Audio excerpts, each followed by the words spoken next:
So today we're going to be learning about different oil pastel techniques, how to blend these correctly, and how to make a nice gradation.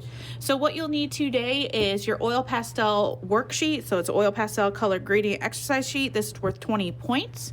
Make sure you put your name and class at the top because you will be turning this in when you're done.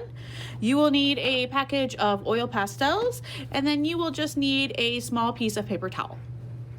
So let's first talk about oil pastels. So these are different than crayons because crayons do not have oil in them.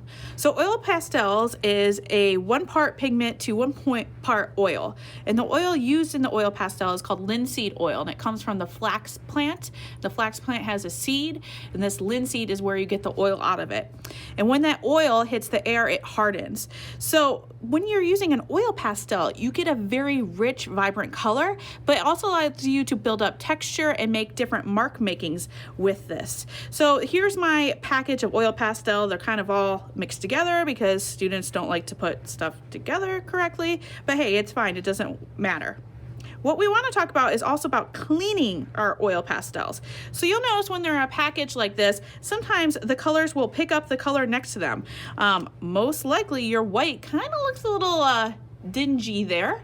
You can see I picked up other colors. It doesn't matter what's on the side of the oil pastel. We're always using the ends of the oil pastel.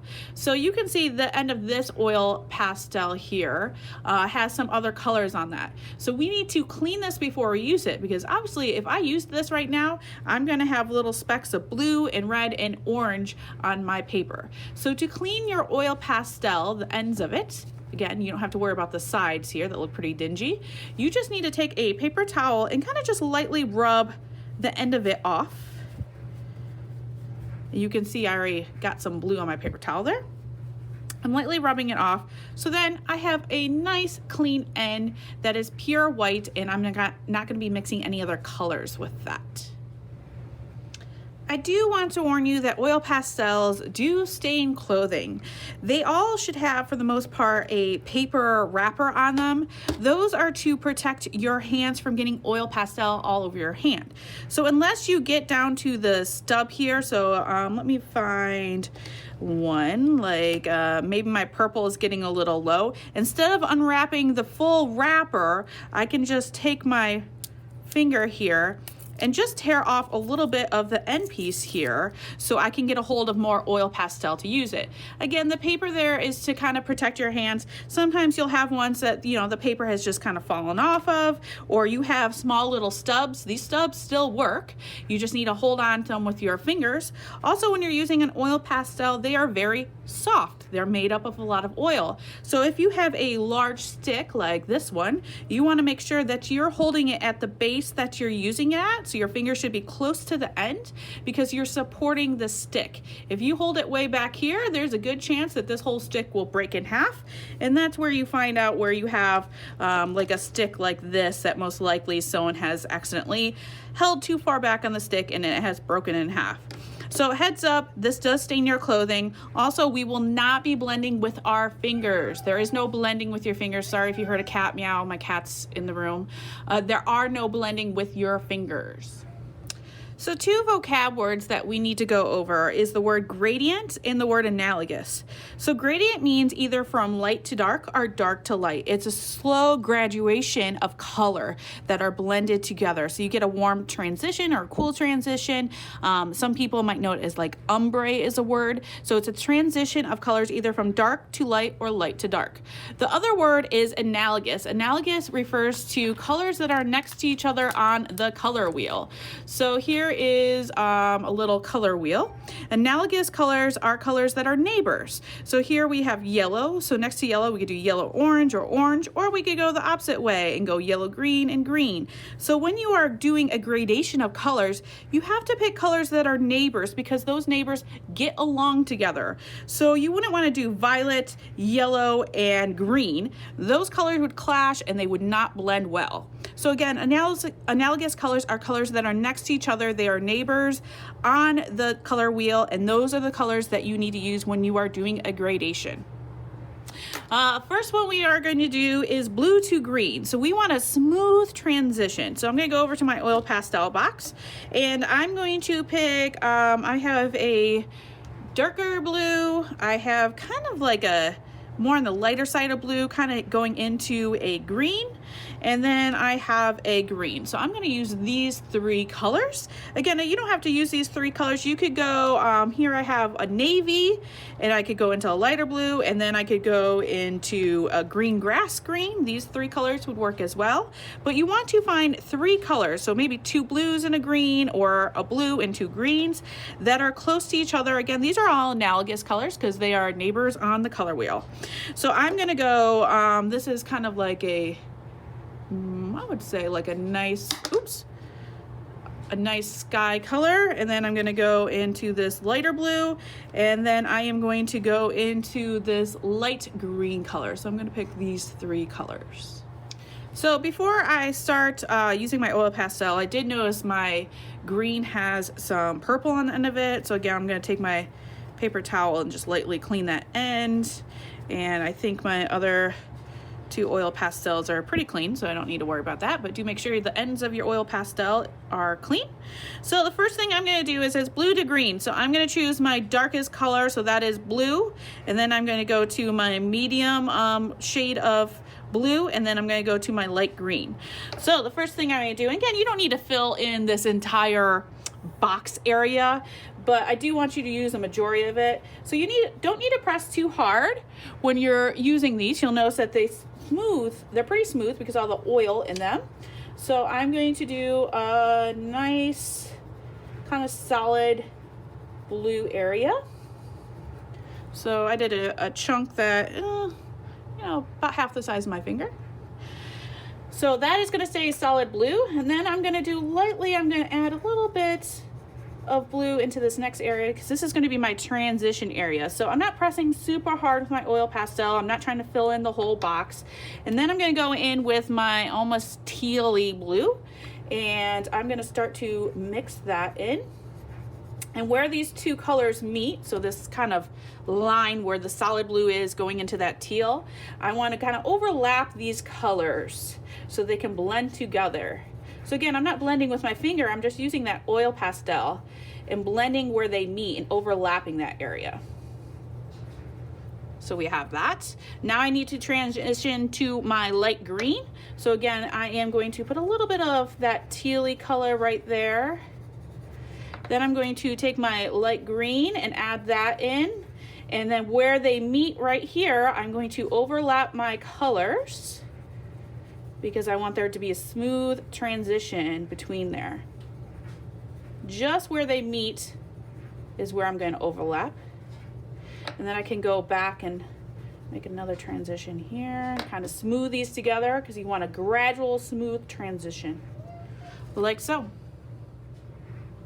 So next we have dark green to light green. So I have found 3 different colors of green. I have a dark green, I have like a green grass green that I need to peel a little bit of the paper off the top of it there.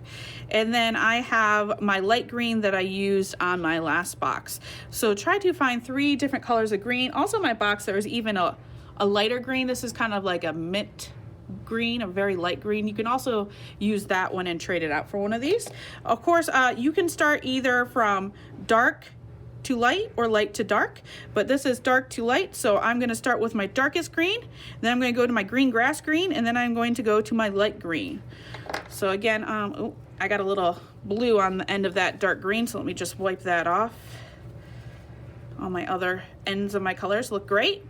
So I'm going to start with my dark green, and I'm going to do an area, and I'm going to leave this area solid dark green. I'm not going to overlap any color with this, like so. And again, you'll find out you don't need to press too hard with your oil pastel. Now I'm going to get to an area where this is going to start to be my transition to my next color, which is the green grass green. So I'm going to do a little light pressure there with my oil pastel. Then I'm going to go into my green grass green, and I'm going to blend that in, just going over the top of it. And then when they meet right here is where I want to overlap that color.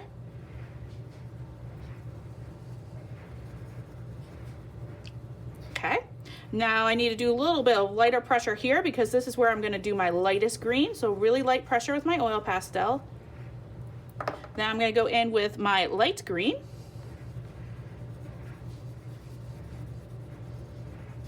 And where they meet, I'm going to overlap just a bit there. So then we have a nice transition, a gradient from dark to light. And you can see how they all kind of smoothly go together. So our next box is purple to blue, and these colors are neighbors on the color wheel. So we have blue, blue violet, violet, red violet. They're all right next to each other on the color wheel. So these colors get along. So I have picked out a dark purple, kind of like a medium purple, and then I have a lighter blue, the blue I used up here. So I'm gonna use those three colors, and it says purple to the blue. So I'm gonna start with my darkest blue. Again, you don't need to fill in the whole box. I just wanted to give you plenty of room. So I'm gonna do my darkest purple there. Then I'm going to lighten up on my pressure of my oil pastel. Then I'm gonna pick my, this is kind of like a nice violet.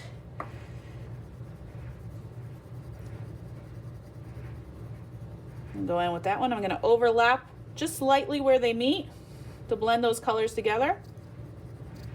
And then I need to transition into my blue, so I'm gonna do lighter pressure here. And then I'm gonna go in with my blue. And I definitely need to overlap where they meet, so it makes a nice transition.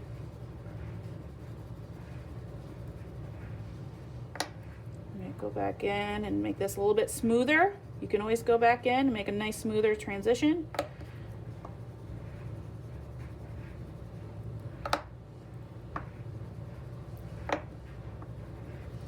And there we go. So our last box is red to orange to yellow. So this is great when you're doing kind of like a fiery dragon scene with yours, if you want to add those colors. So red to orange to yellow. Again, make sure the ends of your oil pastel are cleaned off. So I'm going to start with my red over here.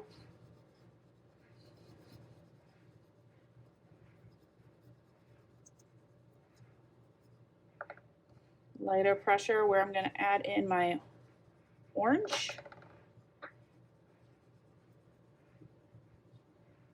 Overlapping where they meet.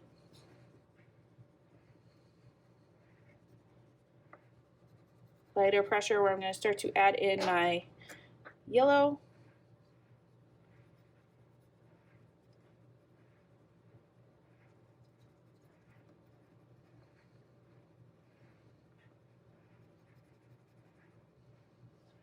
And you should have a nice gradation like so.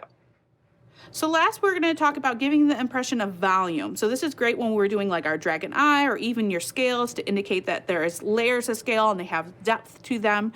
So for this one, you can use any colors you would like, but they do need to be, again, analogous colors, colors that are next to each other on the color wheel. You could use maybe some of your choices that you liked from the front of your sheet. I am going to be choosing a dark green to a like green grass green to a light green. And again, make sure after we blended that you have cleaned off the ends of your oil pastels. When we are doing the shape of something to get the impression of volume, we want to follow the shape. So this is a circle, so I'm not going to be going up and down or scribbling side to side. When I am using my oil pastel, I'm going to be going with the curvature of the circle. Again, if you're doing scales or some other shape, you want to follow that outer edge of the shape to give the impression of volume. So I'm going to be starting with my darker color. In the middle, I'm going to be transitioning to that middle color. And then right at the end here, I am going to be doing my lighter color. So let me start with my darkest green first. Again, I am following the curvature of this circle.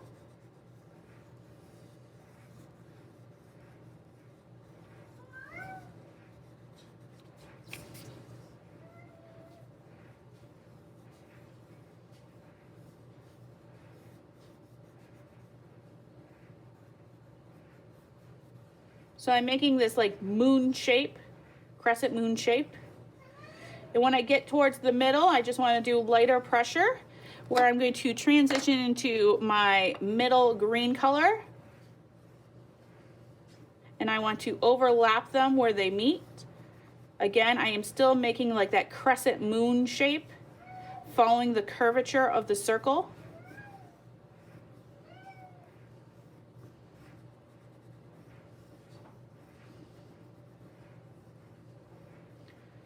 going to do lighter pressure where I'm going to put my lightest green.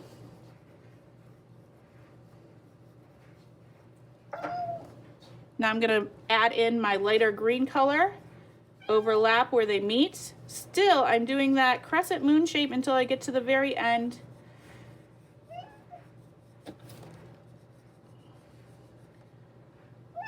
I'm pushing my cat out of the way.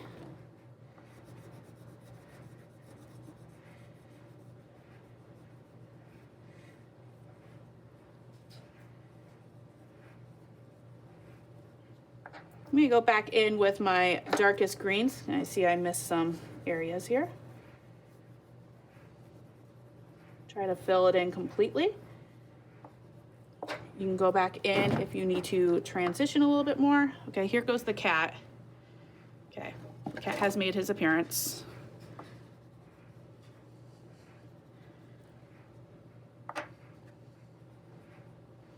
And there we go. So we have a nice gradation from dark to light, and I have followed the curvature of this circle to give the appearance of volume. So there's like a highlight over here and a shadow on this side.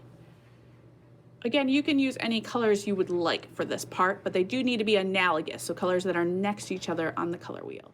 So on this last page, I want you to practice some different color gradations that you might want to use with your dragon eye.